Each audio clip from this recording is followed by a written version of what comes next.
Hola, muy buenas noches, señoras y señores. Bienvenidos a la conferencia de psicoanálisis online gratuita de hoy, día 21 de octubre del año 2021. Buenas noches, bienvenidos. Estamos emitiendo en directo. Mi nombre es Virginia Valdominos, soy psicóloga colegiada, psicoanalista de la Escuela de Psicoanálisis Grupo Cero y les acompaño los jueves en este horario, en este ciclo de conferencias de psicoanálisis para hablar del funcionamiento de nuestra mente, del aparato psíquico y de la salud mental. Buenas noches a todos, bienvenidos. El título de la conferencia de hoy es Algunas consecuencias psíquicas de la diferencia sexual anatómica. Bienvenidos. Esta conferencia se encuentra dentro de un ciclo y venimos trabajando en las conferencias anteriores acerca de este tema de la sexualidad humana y de la constitución de lo femenino. Algo que es muy complejo de construir y de constituir y que requiere un trabajo mayor que constituir lo masculino. Vamos a hablar de ello.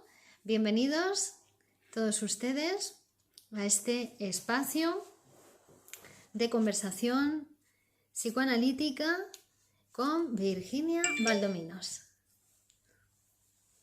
Hola, Óscar Alfredo Ávila, buenas tardes desde Lima, Perú.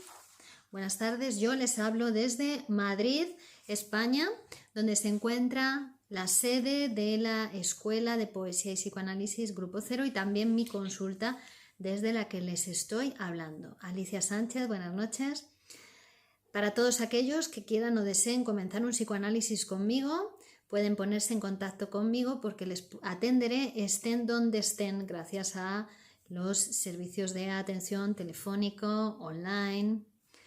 Pueden ustedes pactar y encontrar un horario para comenzar su psicoanálisis. Alicia Sánchez, hola desde Alicante, buenas noches. Hola Alicia, buenas noches desde Madrid. Estéis donde estéis, podéis comenzar un psicoanálisis conmigo con un trato exquisito de altísima calidad. Francesco Dávila, buenas tardes. Montes María Rene, buenas tardes desde Bolivia. Bienvenidos a todos. Pueden compartir, si lo desean, también con sus amigos en sus páginas para que les haga bien todo esto que están recibiendo gratuitamente. Compartir, si ustedes lo comparten, también es una forma de pagar por lo que están recibiendo y se van a poder apropiar mejor de todo lo que estamos hablando. Hola Flaky, buenas tardes. Bienvenidos. Vamos a empezar con el tema de hoy, con la conferencia Algunas consecuencias psíquicas de la diferencia sexual anatómica. Un tema que ya trató Sigmund Freud en el año 1925. Y vamos a empezar recordando que para el psicoanálisis es muy importante ese periodo de la vida de una persona. Hola Jennifer Parras desde México, buenas noches. Ese periodo de nuestra vida, hola México, José Enrique, donde, que tiene que ver con nuestra sexualidad infantil. Es decir, ese remoto periodo de nuestra infancia donde se produce el primer florecimiento sexual y que generalmente queda olvidado, queda reprimido. Sin embargo, en el psicoanálisis, hola Beltrán, hola Guatemala, en el psicoanálisis de los pacientes en análisis, todas esas cuestiones acerca de la sexualidad infantil van aflorando cuando se le da ese espacio y ese tiempo para hablar libremente y observamos la importancia que esos hechos, esos acontecimientos de la sexualidad infantil adquieren en la vida adulta de una persona en su actualidad, en su vida actual. Entonces, inevitablemente todas esas cuestiones surgen en el psicoanálisis, surgen en la manera de hablar de la persona, surgen en sus relaciones actuales, en su manera de trabajar, en su sexualidad adulta, en sus relaciones con las otras personas, con sus amistades, con su familia, con su pareja, porque lo sexual para el psicoanálisis es todo lo tocado por la palabra. Se refiere, eso es la sexualidad de una persona. Y esa sexualidad se constituye en base a estos acontecimientos de la sexualidad infantil, ¿no? A este primer florecimiento de la sexualidad que acontece en ese periodo remoto de nuestra infancia y que va del que el paciente en análisis o las personas que se psicoanalizan, bueno, pues disponen de esa libertad, de ese tiempo y de ese lugar para poder hablar libremente, ¿verdad? Bueno, y esto es una cuestión que el psicoanálisis, tanto en la práctica clínica como en la teoría, porque el psicoanálisis es una ciencia, es una teoría, pero que se alimenta y nace de la práctica clínica, de lo que los pacientes ¿no? comentaron a Freud, hablaban en su psicoanálisis. Freud fue teorizando a partir de toda esa materia prima. ¿De acuerdo? Hizo un trabajo teórico para partir de toda esa información, utilizarla como materia prima y ese trabajo teórico dio lugar a una teoría, a una serie de conceptos que son los que rigen, ¿no? la práctica clínica a su vez. Entonces se observa cómo esta sexualidad infantil de ese remoto periodo de nuestra infancia va a influir decisivamente en el desarrollo de la neurosis de cualquier persona, de un paciente neurótico. Y van a influir también en su sexualidad adulta, puesto que para nosotros, hola Karina Pereira, la sexualidad adulta es la sexualidad infantil a condición de ser reprimida. ¿De acuerdo? Entonces los métodos analíticos permiten acceder con un trabajo, tanto por parte del psicoanalizando como por parte del psicoanalista, a esa sexualidad infantil. Va a permitir nuestro método psicoanalítico interpretar esos deseos sexuales infantiles reprimidos y toda esa historia de deseos, ir construyendo la historia de deseos del paciente en análisis.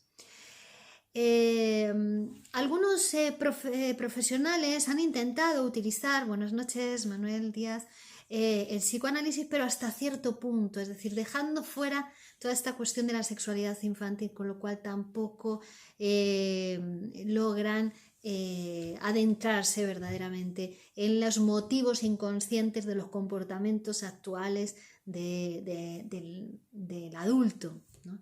Porque hay que tener en cuenta que para el psicoanálisis todo lo que pasa en el aparato psíquico está sobredeterminado por el concepto inconsciente, es decir, por esa sexualidad infantil y reprimida. Y su núcleo fundamental, que va a ser el complejo de Edipo, como hemos conversado y hablado en otras conferencias. Bueno, entonces en este texto Freud se decide a exponernos algunos descubrimientos de los últimos que estaba realizando, a exponerlos teóricamente para contribuir a ese marco teórico, a esa estructura teórica que conforma la disciplina del psicoanálisis, para mostrarnos acerca de cómo la diferencia sexual anatómica, es decir, que existen hombres, existen mujeres, porque somos de una especie sexuada, pertenecemos a una especie sexuada, es decir, que el ser humano es una especie que se reproduce por sexuación, una especie animal que se reproduce por sexuación. Somos organismos pluricelulares que requieren de un macho y de una hembra para que esa especie se reproduzca, se perpetúe, para que los fluidos sexuales, las células sexuales, que van a venir a representar en realidad la inmortalidad de la especie, porque el óvulo, el espermatozoide, ¿no?, que fecunda el óvulo, es el que es capaz de reproducir una nueva vida, ¿no? Bueno, pero esto es así porque somos una especie mortal, ¿no? Pero la especie, nosotros somos mortales, el individuo es mortal, pero la especie continúa, ¿no?, su procreación y su camino, tanto que podríamos decir que la especie es inmortal como especie, entre comillas, ¿no?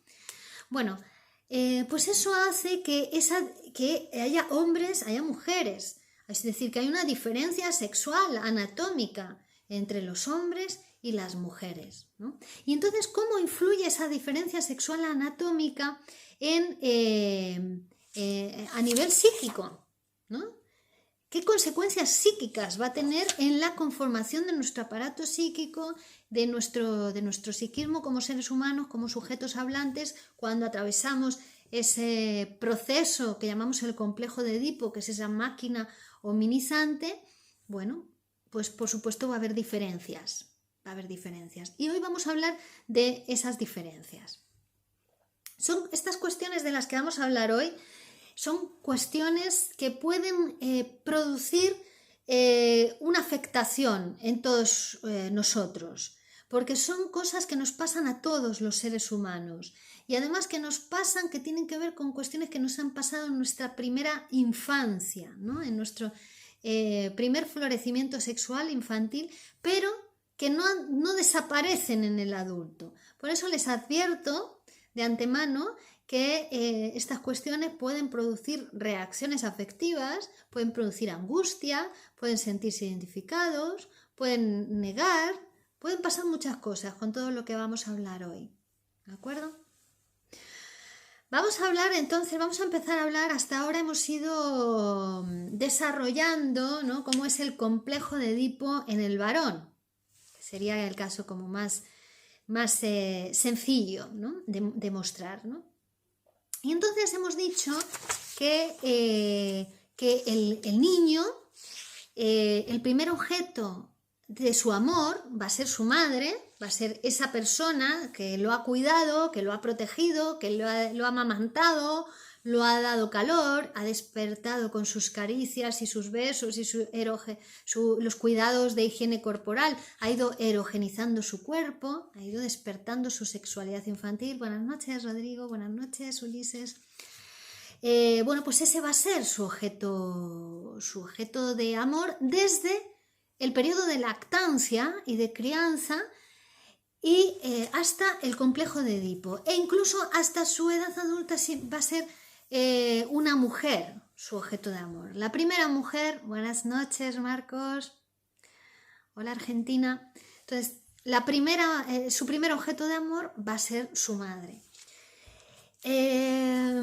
Sucede que ha llegado un momento en que sus aspiraciones eróticas y amorosas hacia su madre se encuentran con el obstáculo de la existencia de su padre, ¿no?, que va a actuar como rival en esa relación amorosa. Hola, Pedro Chairez, desde México. Bueno, en ese momento es cuando aparece esa identificación con el padre, ¿no? Por el amor de la madre, se identifica con el padre, elige como objeto de amor a la madre. Y donde van a aparecer la primera rivalidad con el padre, que se convierte verdaderamente en un obstáculo, en un molesto rival en esa relación amorosa que tiene con la madre, porque el padre ya le empieza a poner límites. Hasta cierto punto era libre la relación con la madre porque la madre lo tenía que cuidar, pero ya el niño empieza a crecer y ya va siendo necesario que se separe de la madre. Primero que se separe de la teta de la madre, ya deja de amamantarlo, pasa al biberón, ¿no? Ya la primera separación. Pero luego van a venir consecuentemente otro tipo de separaciones en las que va a ser imprescindible esa aparición del rival que le diga con tu madre no. Hasta tal punto va a ser necesario que el niño se separe de la madre que el padre va a tener incluso que ejercer sobre él, y si no directamente a través de la palabra de la madre, lo que llamamos la amenaza de castración. Es decir, con tu madre no, una amenaza, eso no se puede, hay algo que te está prohibido para ti, ¿no? Tienes que salir al mundo, tu madre está prohibida para ti, ¿no? Tu madre ya tiene un hombre, que es tu padre, ¿vale?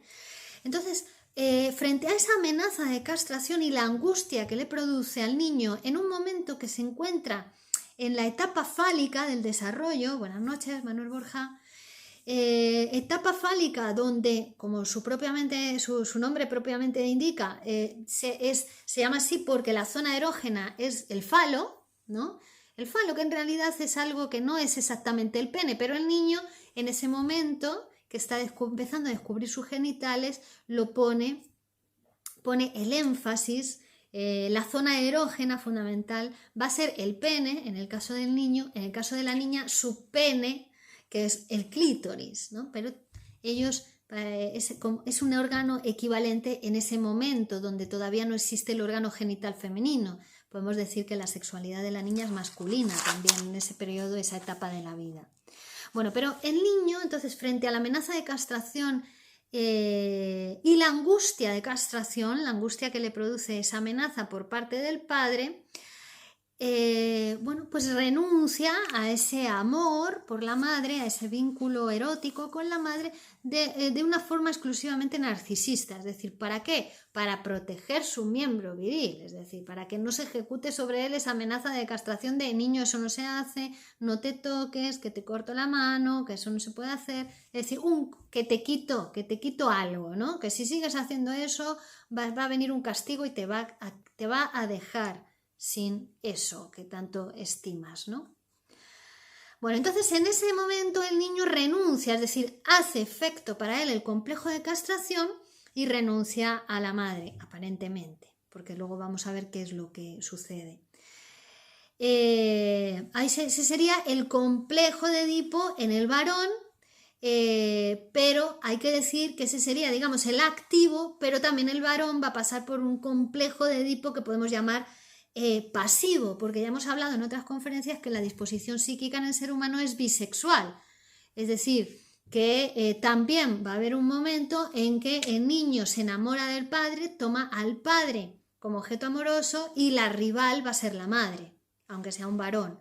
Sería como lo que podríamos llamar el complejo de Edipo pasivo, es decir, para constituir también su feminidad, para constituir su parte femenina, puesto que no somos ninguno de ustedes, ni yo ni nadie, somos 100% mujeres o 100% hombres, sino que podemos hablar de una constitución bisexual, ¿no? Parte mujer, parte hombre, características femeninas, características masculinas, rasgos, ¿vale? Entonces, ambos van a tener que constituir esas dos sexualidades, masculina y femenina.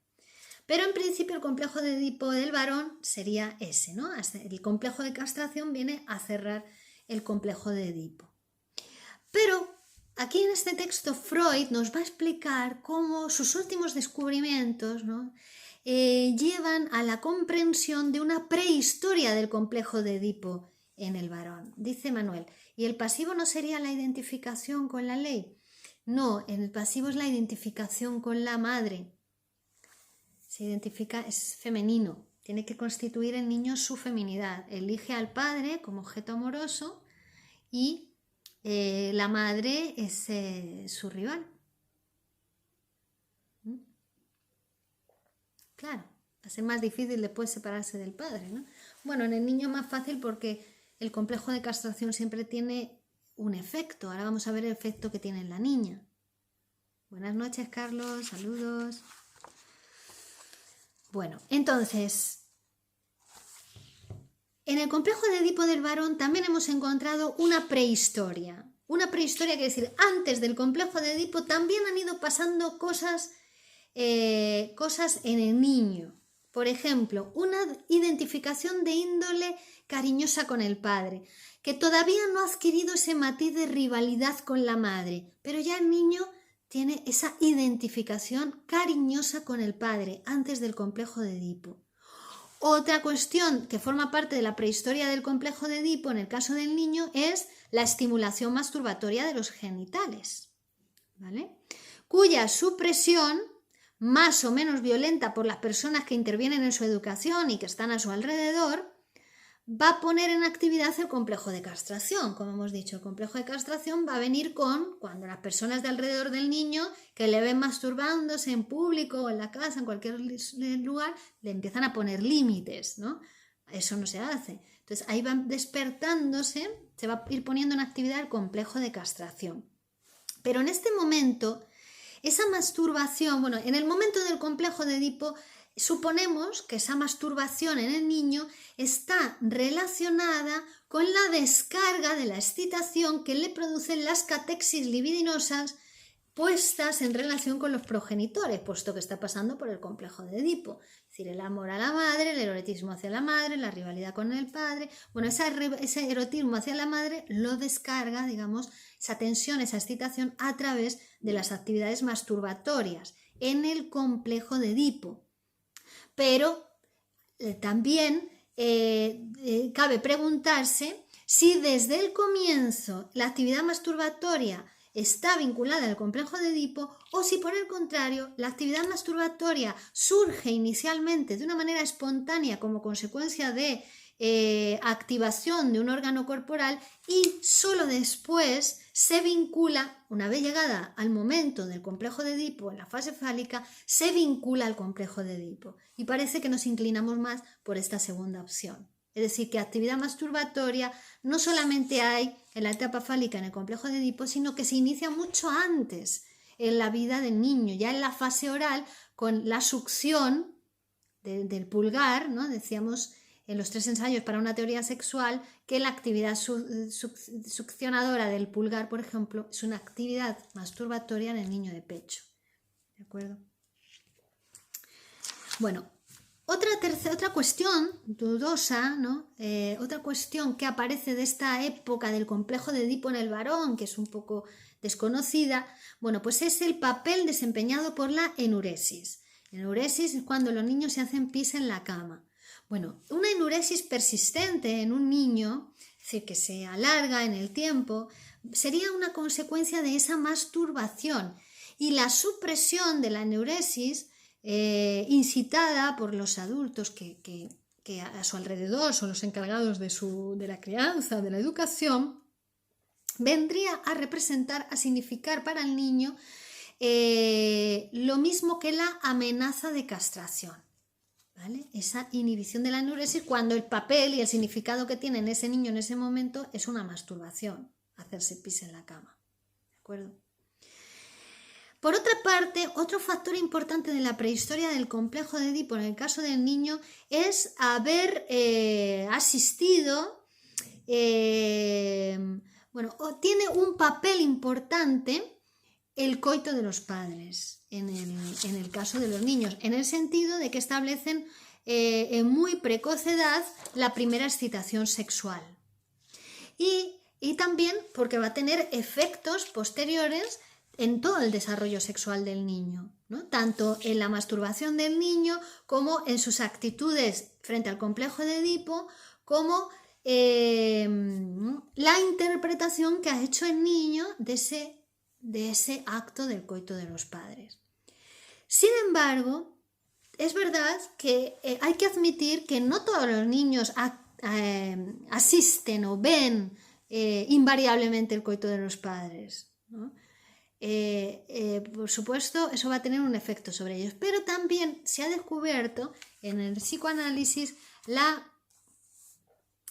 cuestión de las protofantasías. A ver, me están diciendo por aquí que hay problemas con la transmisión. ¿Estáis viendo correctamente? ¿Escucháis correctamente? Por aquí pregunta Jennifer, ¿y cómo podemos hacer ese cierre correctamente sin afectar al niño? Psicoanalizándose ustedes. No tienen que hacer nada más que psicoanalizarse. Cristina Rossi, buenas tardes.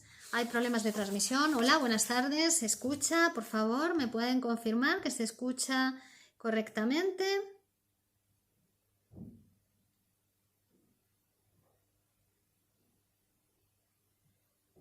Bien. Hola.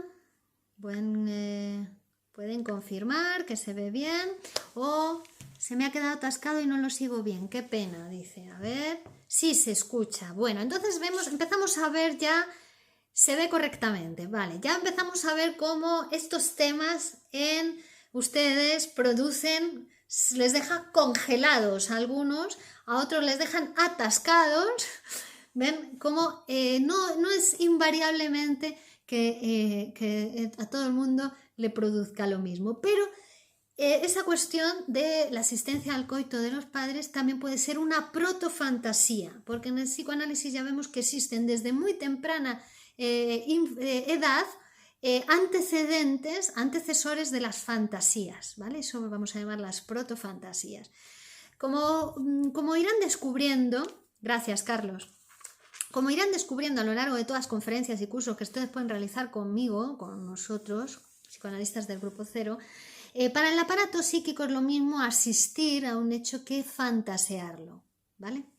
Ahora viene entrecortada la transmisión, dice Marcos. Uy, uy, uy. Bueno, bien, entendiendo que estos temas son temas muy sensibles para todos los aparatos psíquicos, vamos a continuar.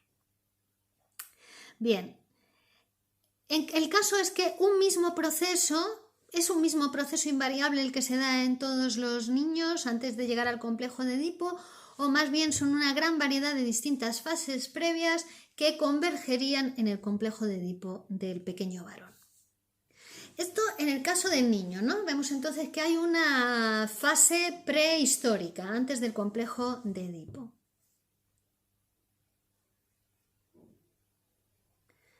Sí, igual me quedé donde estaba explicando lo del complejo de Edipo con el padre cuya supresión y se repite, ya no avanza. Vamos a ver. Por favor, ¿se escucha? ¿No se escucha? Carlos, ¿se escucha? ¿Tú que estabas escuchando bien? Páginas para que, para que les haga bien todo esto que están recibiendo gratuitamente.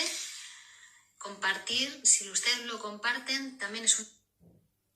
¿Se escucha? ¿No se escucha? Hola, ¿pueden confirmar que se escuchan? Para que, para que les haga bien. Bueno, vamos a seguir avanzando. ¿Se oye? Perfecto. Vale, muy bien. Dale refrescar, Perséfone. Se repite y no avanza, Cristina. Se escucha y se ve perfectamente. Seguimos. Los demás después podrán volver a escucharlo. Insisto en que son temas que producen muchas reacciones afectivas, como ya están comprobando, afectivas y tecnológicas incluso, muchas interferencias. Bueno, vamos al complejo de Edipo de la niña, ¿vale? La niña tiene un problema más que el varón, como ya hemos comentado, es decir, la constitución de lo femenino tiene un problema mayor que en el varón. Se me corta, digo, uy, amenaza de castración.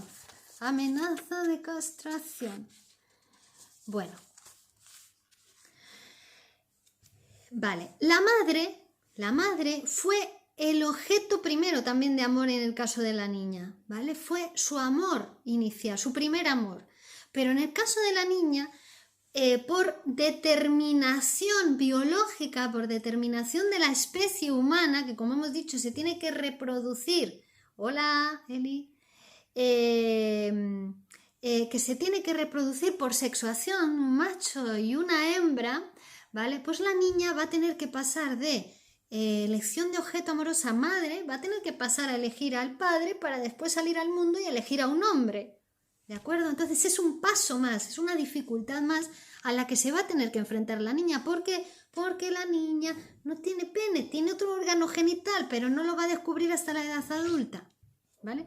Pero en el caso que la pregunta que nos tenemos que hacer es ¿cómo llega entonces la niña a abandonar a la madre y a elegir al padre? Si está enamorada de ella tanto como el niño, ¿no? Bueno, se nos hace muy importante en el caso de la niña también su prehistoria, la prehistoria del complejo de Edipo en la niña. Y ya vimos en la conferencia pasada que, bueno, ¿qué sucede? Tenemos acontecimientos edípicos en esta conferencia. ¿Alguien puede confirmar que se escucha y se ve correctamente? Carlos, ¿puedes confirmar? en tiempo real, que se escucha y se ve. Si Carlos lo escucha y lo ve perfectamente, quiere decir que cualquiera en su casa lo puede escuchar y ver perfectamente. Y si no se escucha y no se ve perfectamente, pues entonces ya tenemos un problema tecnológico. A ver, ¿alguien puede confirmar? ¿Alguien de ustedes que lo está viendo, lo está escuchando bien?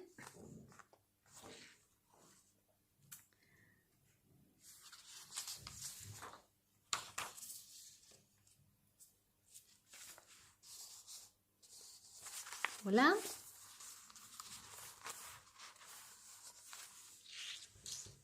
Houston, tenemos un problema. Se ve y se escucha perfectamente. De acuerdo, se ve. Vale, perfecto. Señoras y señores, los que no escuchan perfectamente se tienen que psicoanalizar.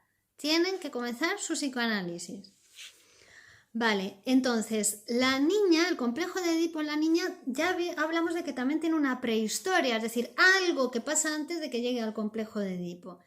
Y ya dijimos, vale, muy bien, Rodrigo, Arias, a todos, gracias.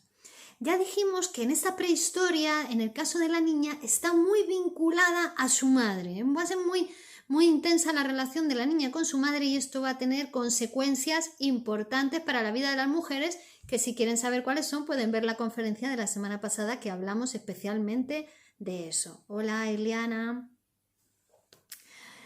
Bien. Bueno, pero la niña tiene que pasar entonces de esa vinculación tan fuerte y tan enamorada que está con su madre, tiene que pasar a amar al padre, ¿vale? Y no solo eso, sino al deseo, ¿vale?, de tener un hijo del padre. Eso va a ser un paso intermedio para llegar a la feminidad. Vamos a ver cómo se produce esto. Bueno, todos los analistas nos hemos encontrado en análisis a mujeres que siguen vinculadas muy estrechamente a sus padres, que siguen enamoradas de sus padres. Bueno, una vinculación emocional muy estrecha, camuflada, disfrazada, pero el caso es que siguen muy cercanas, tanto que incluso pues, no pueden tener otras parejas, etcétera, ¿no? E incluso se observa esa cuestión en el análisis, se va desplegando, se va interpretando en deseo de tener un hijo con el padre, ¿vale? Bueno, esta fantasía desiderativa que viene de la infancia y se convierte en fuerza impulsora de la masturbación infantil, ¿vale? Tanto en el caso de la niña como del niño también, pero especialmente en el caso de la niña.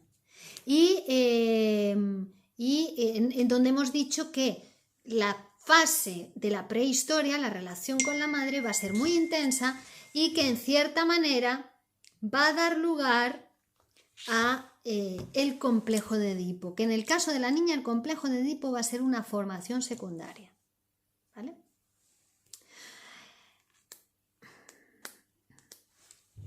Vale, Marcos, muy bien, lo puedes ver en diferido. Amelia 10. Hola, Amelia. Hola, ¿qué tal? Bien. A las 10. ¿No puedes terminar antes? No. Un poquito antes. No, No puedo. A las 10. no puede. Pero bueno, yo os llamo y voy donde estéis. No hay problema, ¿eh? Por mí no os hagáis ningún problema. ¿Cómo? ¿Vas a querer comer? Bueno, a las 10 depende de dónde estéis. No lo quiero pedir ya porque se queda frío luego. Vale. ¿Vale? Venga. Un besito. Bueno, son 9:30, casi. Bueno. Ay, cuántas interrupciones para este tema, ¿verdad? ¿Será que no quieren saber de su inconsciente? ¿Será que no quieren saber de su sexualidad infantil? ¿Será que no quieren saber de cómo influye su sexualidad infantil en su vida actual? Bueno. Vale, perfecto. Esas son las resistencias al psicoanálisis. Bueno, muy bien, pues seguimos. Bueno, hemos dicho que entonces la masturbación comienza en la fase del chupeteo, en la sexualidad oral. Se resiste, pero no el inconsciente no es el que resiste, cuidado. El que se resiste, la que se resiste es la conciencia, la que no quiere saber es la conciencia. El inconsciente es el que pulsa por expresarse. ¿Vale? Bueno.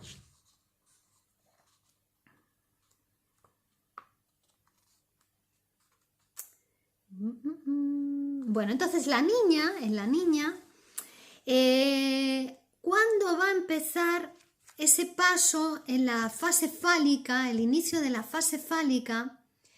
Va a comenzar en la niña cuando la niña advierte, ¿no?, el genital masculino en un hermanito, en un compañerito de juegos, ¿no? Ella se da cuenta que, hasta pronto, Cristina, que el niño tiene un órgano genital que es diferente al de ella, ¿vale? Es diferente al de ella y la niña en ese momento lo reconoce como superior a su órgano. ¿Por qué? Porque es más grande y el de ella es el clítoris, que es mucho más chiquitito. Hasta ese momento están en fase fálica los dos, es decir, son masculinos. Los dos son niños, no hay niña todavía, no hay femenino, son dos niños. Y entonces la niña, cuando percibe esa diferencia, percibe el órgano genital del niño, cae en la envidia fálica. ¿Vale? Bueno, me estoy planteando dejar aquí la conferencia. Me estoy planteando dejarla aquí porque veo que es un tema demasiado fuerte. Entonces, vean ustedes cómo, si proseguimos, dejamos el tema y ustedes siguen leyendo y hacen sus preguntas el próximo día, porque obviamente las evidencias son que es un tema que genera muchas resistencias.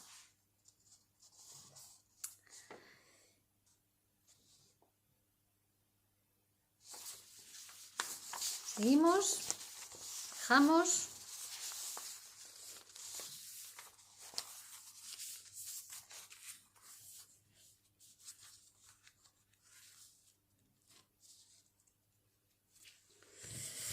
Ven ustedes cómo el psicoanálisis, Franco Dávila dice continúe. Luis Esteban, buenas tardes. Como tú quieras, Virginia. Ven cómo el psicoanálisis es muy fuerte, ¿no? Es muy fuerte en el sentido de que es una ciencia muy, muy poderosa, muy poderosa. Nos habla de cuestiones muy inconscientes, muy, muy olvidadas en nosotros. ¿Alguna lectura ligera acerca de este tema? No hay lectura ligera acerca de este tema. Tienen que leer el tema. Claro, tienen que leer el tema que es las consecuencias psíquicas que tiene la diferencia sexual anatómica. No hay lectura ligera. Hay que leerlo 2, 3, 4, 5 veces hasta que sus resistencias bajen para poder leer lo que nos dice Freud acerca de esto. Y como han comprobado ustedes mismos, no hace falta que yo se lo diga, lo han comprobado in situ, lo que producen estos temas, ¿no? Porque existe la diferencia sexual y la diferencia sexual es lo más negado. Es lo más negado en el ser humano. ¿Ves? A Karina también tiene problemas. Hay personas que están teniendo problemas con la transmisión y hay personas que no tienen problemas con la transmisión. No sabemos a qué se trata. No sabemos a qué se debe.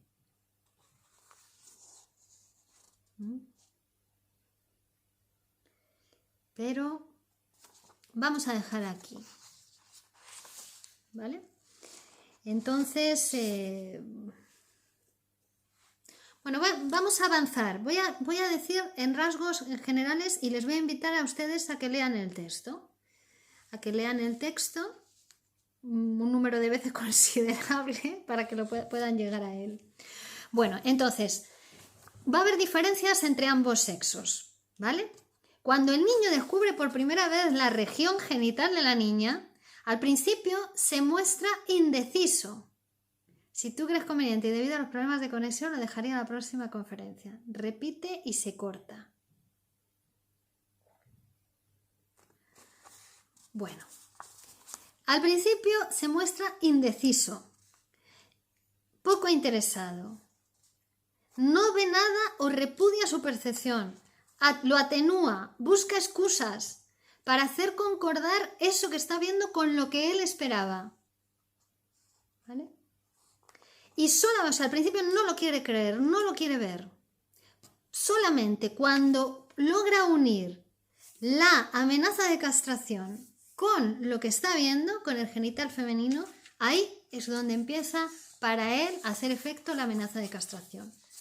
Renuncia y cierra el complejo de Edipo. Estamos en un déjà vu ahora mismo.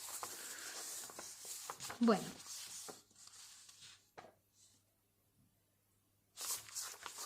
Exactamente, estamos en un déjà vu porque a todos les ha pasado esto.